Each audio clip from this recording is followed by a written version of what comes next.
kecil. Peri kecil ini memegang ranting patah dengan kedua tangannya, lalu memejamkan matanya. Bakat sihir yang luar biasa. Ranting itu pulih kembali dengan ajaib.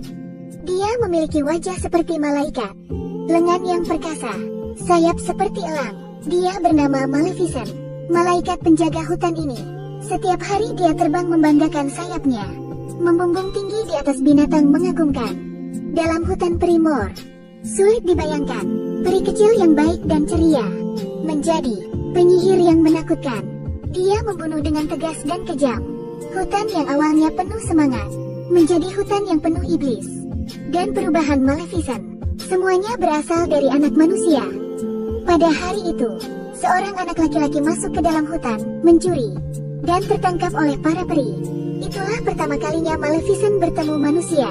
Meskipun dia mendesak dan menginterogasi anak lelaki itu, dia tetap ramah dan tidak menyakiti anak itu.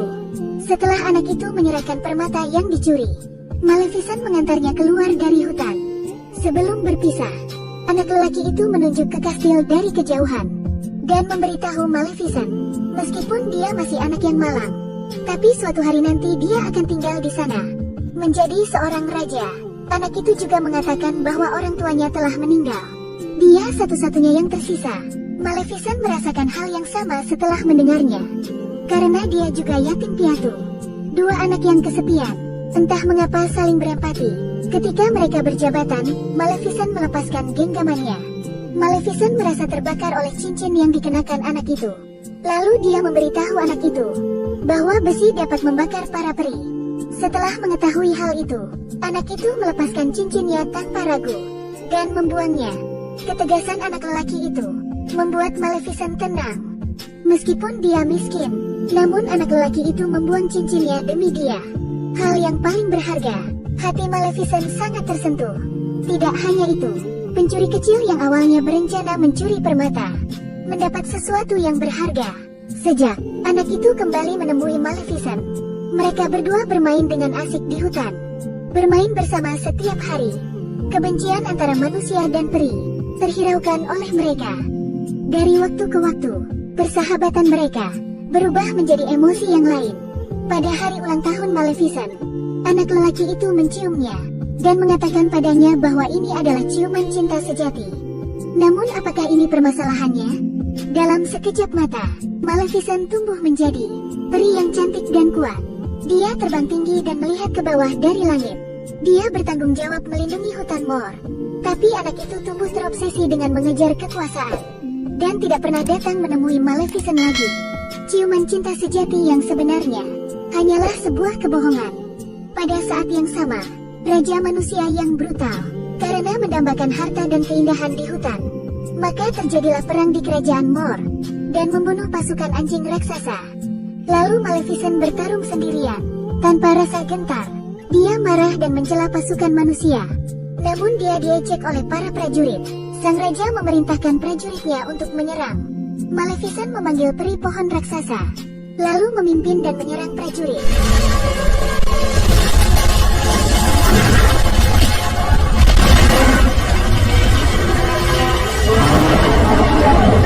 Dihadapkan dengan peri pohon raksasa, prajurit manusia rapuh seperti kertas. Tak ada yang perlu ditangkis. Bahkan ketika sang raja menghadapi Maleficent, jatuh seketika. Prajurit manusia dengan cepat mundur. Saat sang raja yang tua tidak pernah sakit parah, dia sadar bahwa sudah kehabisan waktu dan memberikan perintah terakhir. Jika ada seseorang yang dapat membunuh Maleficent untuk raja, dia akan mewarisi tahtanya dan akan menikahkannya dengan putrinya. Seorang pria di samping sang raja menyimak. Dia ingin mengejar kekuasaan sebelumnya. Dia adalah Stefan yang meninggalkan Maleficent. Saat tengah malam, Stefan berlari kembali ke hutan sendirian, bertemu lagi dengan Maleficent. Menghadapi seseorang yang pernah dicintai, Maleficent masih berbaik hati. Dia memaafkannya walau pergi tanpa pamit. Mereka berdua berpelukan. Semuanya seperti kembali ke masa lalu. Tapi mulut pria itu penuh dengan tipu muslihat. Maleficent yang tidak mencurigainya meminum ramuan obat dan tertidur dengan cepat. Lalu, Stefan mengambil kesempatan untuk mengeluarkan belatinya. Peri cantik yang pernah memiliki sepasang sayap yang besar dan megah. Namun hari ini, secara diam-diam dipotong oleh pria yang dicintainya. Ketika dia terbangun dari tidurnya, dan melihat sayapnya yang hilang, dia sangat patah hati.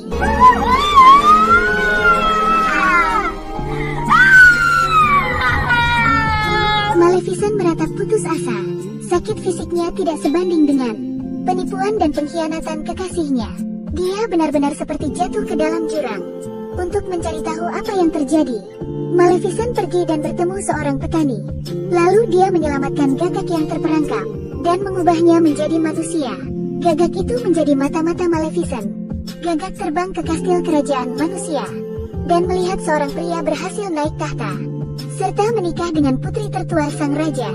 Mengetahui Stefan mencari kekuasaan untuk dirinya sendiri, Maleficent sangat marah. Kejahatan dan kebencian mulai tumbuh dalam hatinya.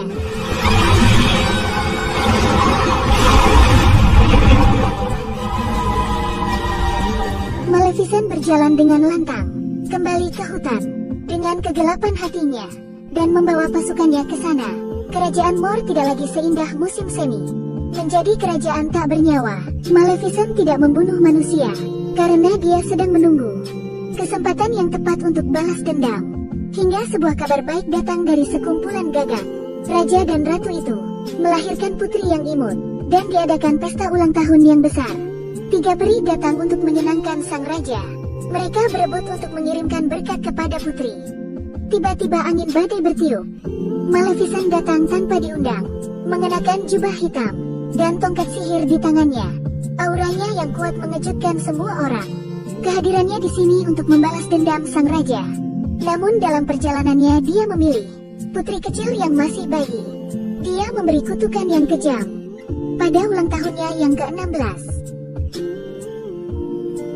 Sebelum matahari terbenam, dia akan berada di ruang tenun, menusukkan jarinya ke pemintal, dan akan jatuh tertidur selamanya. Sang raja lemas dan tidak dapat berbuat apa-apa. Dia berlutut memohon belas kasihan kepada Maleficent, memohon untuk membebaskan kutukan dari putrinya. Maleficent menikmati sensasi balas dendamnya dan menyeringai jahat, sembari menambahkan kata-kata kutukannya bahwa sang putri bisa terbangun dari tidur lelapnya.